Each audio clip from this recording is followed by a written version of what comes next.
liked her. He estimated that she was around 4 years of age when her teeth had been cut off flat with the others. She was around 12 on arrival, so that made nothing but 8 years of rotten toothache and very bad infection. So bad that her upper canines had to be removed completely.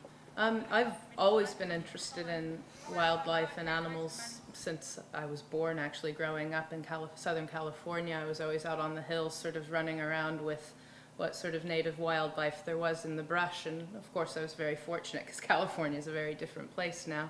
And from there I progressed to university and decided that I wanted to study biological anthropology, which is the study of living primates. And I did that. I applied for a position at Cambridge in Great Britain and got accepted. So I came to Britain actually to start studying primates at Cambridge. Monkey World was set up in 1987, and when Jim first started the park, it was very specifically set up to assist the Spanish government in stopping the illegal trade in chimpanzees that had been smuggled out of the west coast of Africa. At that point in time, it was estimated that there could be up to 200 chimpanzees being used on the south coast as photographers' props. So Jim approached the Spanish authorities and said, you know, if you're able to enforce CITES, I will build a center and give a home to every single chimpanzee, bar none, that you seize. You know, and to this day, he's been true to his word because he did just that. We don't receive any financial support from any of the governments we assist. We haven't received any significant grants. And the only way that we support our rescue and rehabilitation work is by those people who come and visit the park. So today at the park we have 60 chimpanzees here who have come from any number of countries, who are all unrelated, and who we've managed to rehabilitate into 4 social groups here at the park. So, you know, we have 2 groups of 20, the bachelor group of 15, and I presume that leaves us with 5 in our nursery group right now. The primate's main interest and obsession in life, if you will, is being with others of its own kind, just like human beings. And they are an intensely social animal, and they need to be with others of their own kind in an extended family.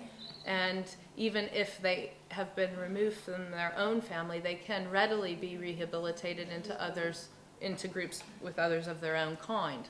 And you know, Monkey World over the years has picked up, every year we get called to pick up loads of monkeys from the British pet trade. And these are all captive-born animals, so instantly we get people saying, well, they're captive-born, so they don't know what it's like to be with others of their own kind, or they don't know what it's like to lead a natural existence, so it doesn't matter. That's actually not true. You know, I've heard people say it before, oh, Monkey World, that's very good for them. They say, you know, you shouldn't keep monkeys as pets, yet they're keeping primates, so why is it they should be allowed to? Once again, another mistruth, misinformation, truth of a kind. Monkey World isn't dead set on, does not want a complete ban on the keeping of primates as pets.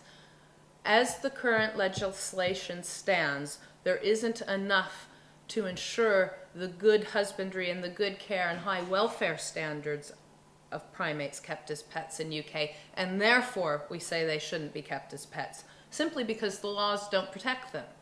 Indeed, Monkey World, you know, recently has suggested to a couple that they kept their capuchin monkeys. When a lady emailed me and asked me if I would rehome her capuchin and squirrel monkeys, I went and had a look at the facilities and how she was keeping them. They were all kept socially. They had indoor, outdoor areas. They could move the monkeys from A to B so that they could go in and clean properly. They had a good diet. They had found specialist veterinarian.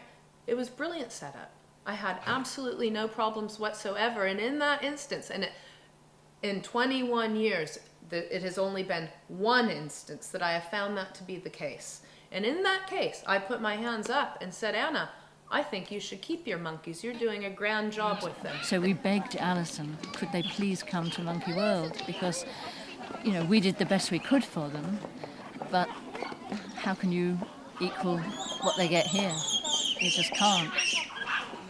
Unfortunately, when we came to see him today, he recognised us and greeted us, but then after a while went off to rejoin his new friends.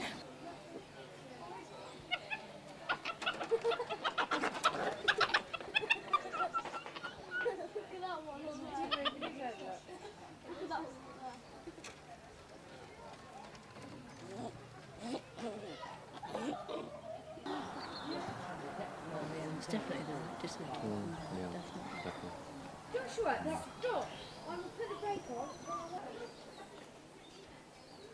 That's what they would miss if they're kept alone.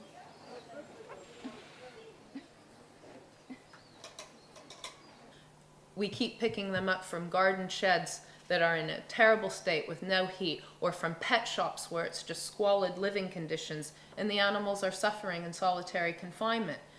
If that issue was ever addressed and the standards of care across the board were dealt with and set in law so that councils could come in and say, that's not good enough, we know that you need X, Y, and Z to meet that animal's needs, then Monkey World wouldn't have a problem with it. But right now, as it stands, it's the Wild West out there, and everybody can own anything, a lot of the primates without even having a license, and the animals are suffering.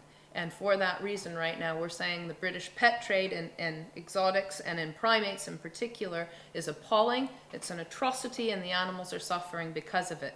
But that doesn't mean that it couldn't be done properly.